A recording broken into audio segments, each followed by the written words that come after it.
I was going to be late. I was on the verge of panic, uncertain of where I'd come from or why I was late, but I was going to be late. Today was supposed to be different. I was sure of it. The start of something new. My only opportunity to move out of my little dead-end corner of Appalachia rested on me arriving for the night shift on time. I sped over the rolling road in a panic.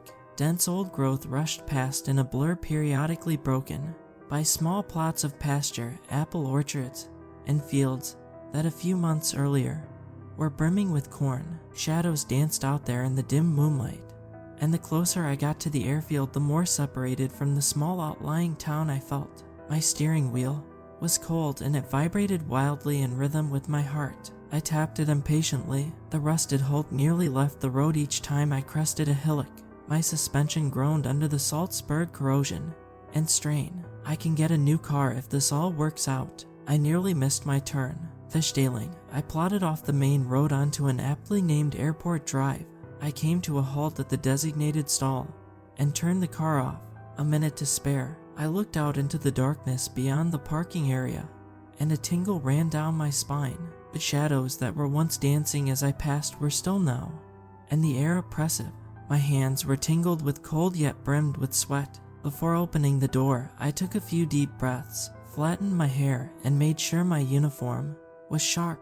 Looking into my image in the rearview mirror, I cleared my throat. Alright buddy, you've been drifting from service job to service job in this dying county for half a decade. Something's got to change. You've got to change. You've got a daughter now. You can't be out there chasing bar weasels and getting drunk every other night. It's time to up your game. You aren't the little boy who had to stand in the corner with his nose to the wall every time you messed up anymore. Now your choices matter for her life too. The pay and experience here are going to help springboard you off into something bigger and brighter. You can do this. My car door shrieked open, causing the chirping and croaks in the forest around the airfield to briefly fall silent.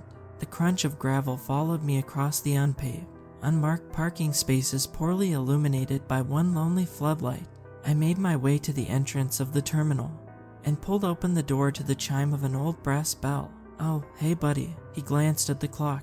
You're early. Stepping into the room, I saw Gus casually looking up from his crossword, bifocals resting on his fat, bright red nose. Yes sir. I figured maybe if things weren't too busy we could get started early. I've heard night shift can be a lot to take in.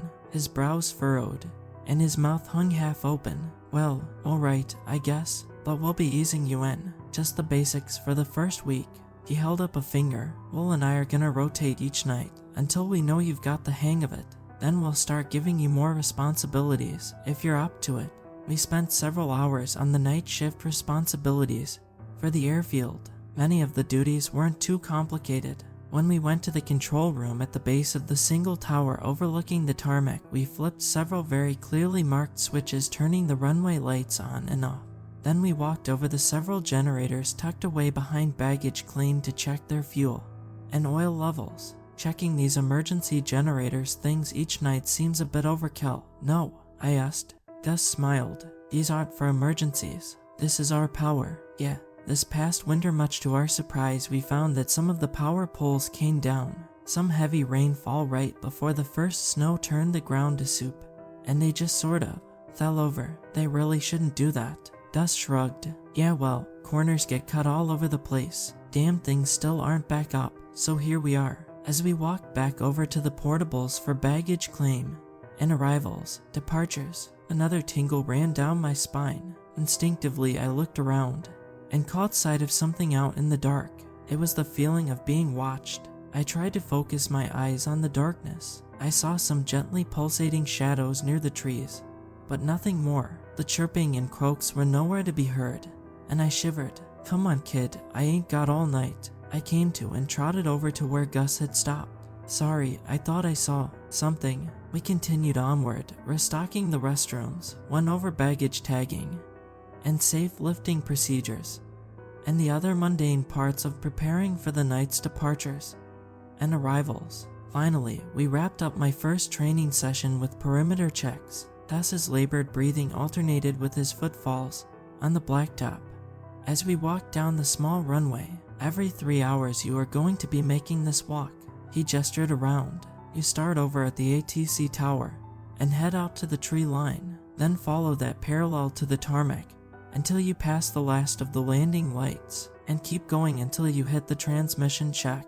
Don't get distracted and go off following the transmission lines. Had a guy do that a year or two ago, and it took us a week only to find his ass mumbling by the side of the road talking about the linemen. Boy wasn't right after that. He paused thoughtfully for a moment. After the transmission check, you hook right following the shore of the river until you hit Eddie's orchard, then head back.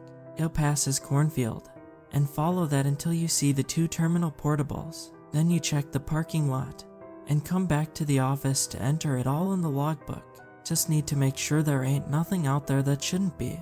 We continued walking in silence for a few minutes. So what do I do if I find something? Are we looking for the Wilson boys or something? I thought they stopped causing trouble after you. Well, you need to enter it in the logbook for one. Bears. What do I do if it's bears? He stopped. Bears. What the hell are you rambling about? We don't get bears this time of year. Oh, and be sure to bring your bear spray. Even though there aren't bears, it's under the counter next to the logbook. He paused again. If you see any wildlife, just take the truck out there and honk at it to get it away from the runway. Be sure to use your high beams, too. Very important. You see any people, you get back to the office and call the sheriff. Don't need to be a hero. You hear anything weird out there in the dark, you leave it be. If it's off property, it's not our problem. Any questions? He asked as we got back to the office. A few. No, I'm good. Great. Will's in the control tower if anything comes up. No flight scheduled for tonight, so it should be awfully quiet. Here's the keys to the castle. Adios. He placed a massive key ring into my hand that had more keys than there were doors on the property and took off. I sat down behind the counter, looked at the broken clock and sighed. I was able to knock out the task list before midnight and had 6 more hours to kill before the end of my shift. There was no cell service, because of course not. I tried reading an old town and country magazine I found stashed under the desk, and found most of the pages had been covered in circles and doodles by someone who must have been just as bored as I was on some unknown shift prior. I decided to sweep up and clean the counters to keep myself busy, and after I was done it was only 12:15. I groaned. The silence was oppressive. Outside the window was an empty, dark expanse with a slowly strobing series of red lights marking the flight line. I felt safer indoors, but even then as I stared into the dark something felt off. If I turned my gaze from the windows, I could see something out of the corner of my eyes. Branches swaying in the breeze. There was no wind here. 12:34. I pulled the logbook out from its shelf and placed it on the counter, entering my start time, grabbed my flashlight, and headed out into the frigid night. The occasional whistling of the wind punctuated my footfalls. I passed red light posts every few yards on a never-ending runway. I kept walking for what felt like half an hour, losing count of the lights I'd passed. I turned back out of curiosity and still saw the slowly receding light of the air traffic control tower, confirming that yes, all was well. After the runway ended, I continued into the dark until coming to the boarded up transmission shack and the power lines that ran off into the forest. I came to the edge of the marsh and began following it. Minutes passed. I turned to get my bearings on the tower and found its lonely beacon, but I also noticed a void in the dark. Not a blackness per se. Black is a color. No, it was a complete lack of color, a hole in existence out past the power lines. It was getting larger. I picked up my pace. I got to the orchard and looked back, finding that the lights were out. All of them were out, and that thing in the forest was growing near. I stood there and watched it for several minutes, waiting for it to move. It didn't. I turned back, now walking as fast as I could. After a dozen yards, I stopped and turned around. It was closer, I was sure of it. Much closer. I turned and began to jog, forgetting everything Gus had told me. It was gaining on me. Now I was in a full-blown run down the flight line, glancing back every few moments, still unable to see it, but sure it was there. The thing that had been watching me since I got here. The thing that drove a cold shock down my spine. This was it. My legs pumped like pistons, and the sting of cold air shot through my chest with each strained, gasping breath. I passed the recently harvested cornfield, in which stood 2 perfectly still deer, judging me from my frantic escape. It was gaining on me. Finally, I came to the portables. I slammed into the nearest door, but it stood firm. I slammed my shoulder into it 3 more times, and it didn't budge. I remembered my keychain. I pulled it out and started flipping through the keys. Too many keys. First key, no. Second key, no. Third key, no. The 4th key worked. The tumbler clicked, and I was in. Slamming the door back in place, I frantically locked it.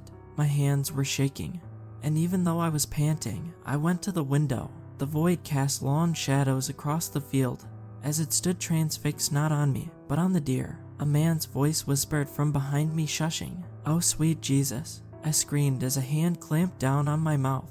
He shushed again, sharper this time, commanding. "It's me," Will whispered, releasing his hand from my mouth. "What?" I replied quietly, as I turned to see him using his phone to maneuver the drone. "What's going on? You scared the hell out of me. Nice to meet you, by the way.